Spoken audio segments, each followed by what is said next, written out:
Hey guys, what's going on? Hey, I want to talk about toll roads and the pre-passes for the toll roads.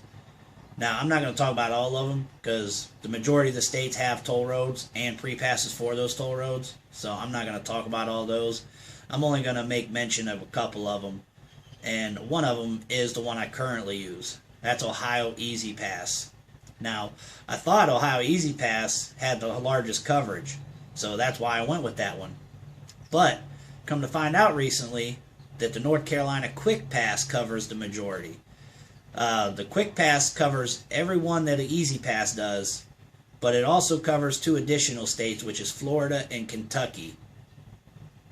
Now, I came about that information recently by talking to a driver on Zello. His name's Kevin, and just being talked about in general conversation, he was just talking about going through Florida and that his tag covered it and that he got through North Carolina, and that got us, the few of us that were in there talking that night, got us looking into it. And yeah, the Quick Pass does cover more states and more tolls than the Easy Pass does. Gives the same discounts, and it has the same setup, same system in place. What that system is you can go online or you can call customer service and set up your account. You have a charge for the transponder, which they'll mail to you, and then you have to set up a $20 minimum towards the account. Now, you link that to either a bank account or a credit card, and by doing that, you're linking it so that it can automatically replenish. And that account will replenish when you get to a $10 or less threshold. When you break that $10 threshold, your account will replenish. Now, the amount it will replenish will depend on the amount of tolls you've been through in the last so many replenishments. It will either, if you've been through a lot of tolls lately, I've had mine replenish as high as $100. I've had it replenish as low as $15. So it varies depending on how often you've been on the toll roads as of, the last few weeks or so. Now, it's nice having, because believe it or not, the little bit of time you save and just the thought of having to slow down and stop at these toll booths and what have you to put your money into the machine or pay the attendant, it's so much nicer to just keep on rolling. And you also, by having the pre-pass, you get a discount on your tolls in the majority of these toll roads. So there are two benefits to it. Those are the two main benefits, I should say. The other pre-pass I wanted to talk about was NTTA, and that's in Texas. Now, I don't know what all toll roads are covered by what, because Texas has quite a few different toll roads, and not one tag covers all of them. Isn't that crazy? All in one state, but they're all covered by different pre-passes. Now, the NTTA is the one I have, because that's the one that covers the SH-130 going around Austin, going down into Laredo or coming back up out of Laredo. We go through there quite often, and the traffic through Austin is just awful. I mean, if you go through there during the day, it's a slowdown that you're going to want to go around the toll road with. Now, I found out that the NTTA pre-pass also covers Oklahoma toll roads. I don't know what all roads it covers in Texas. Again, I only got it for the SH-130. I hope talking about those pre-passes helped you out. Hopefully gave you a little bit of information that you can use if you don't have a pre-pass already, or if you're looking to get a pre-pass for getting out here onto the road. I want to talk about one more thing that's toll road related.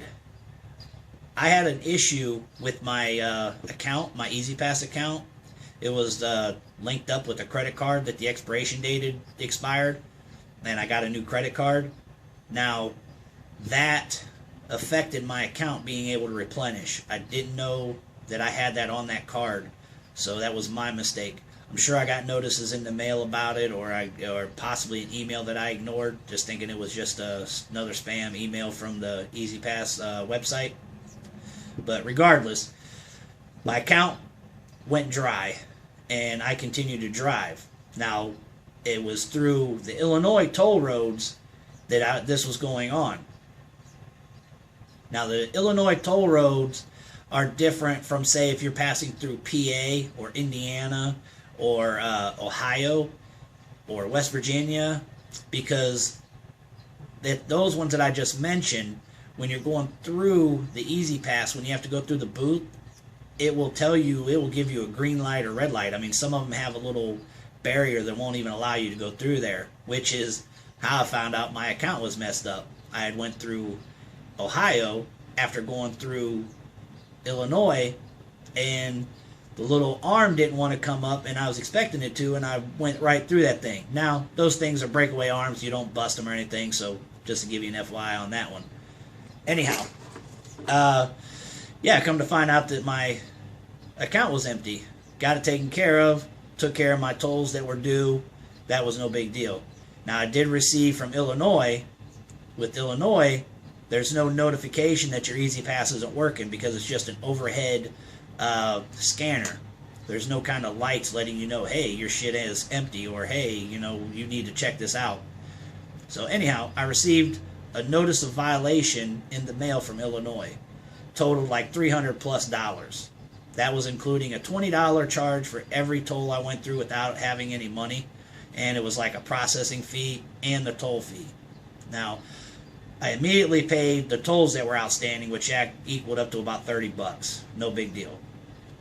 Now, in order to take care of all them charges, since I did have an Easy Pass and it was just an issue with my Easy Pass, I had to go on to the website, Illinois website, and print out an affidavit non-liability. Yeah, affidavit of non-liability.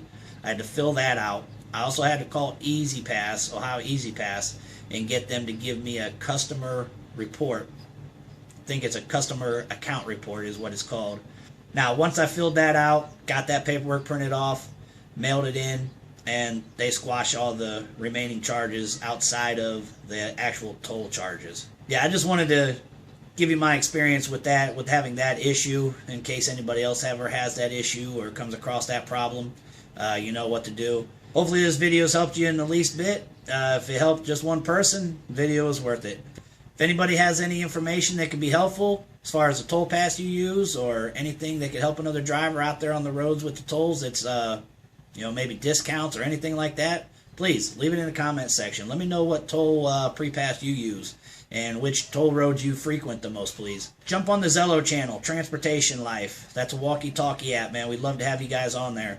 If you're interested in driving, or you are a driver already, we love having people come in there and you know, again, add to the information that's there and just add to the conversation, you know.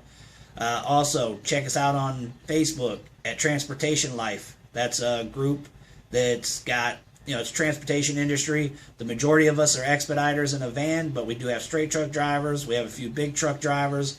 You know, if you're in the transportation industry, we'd be more than happy to have you come check us out. Don't forget to like and subscribe, and yeah, I'll see you in the next video.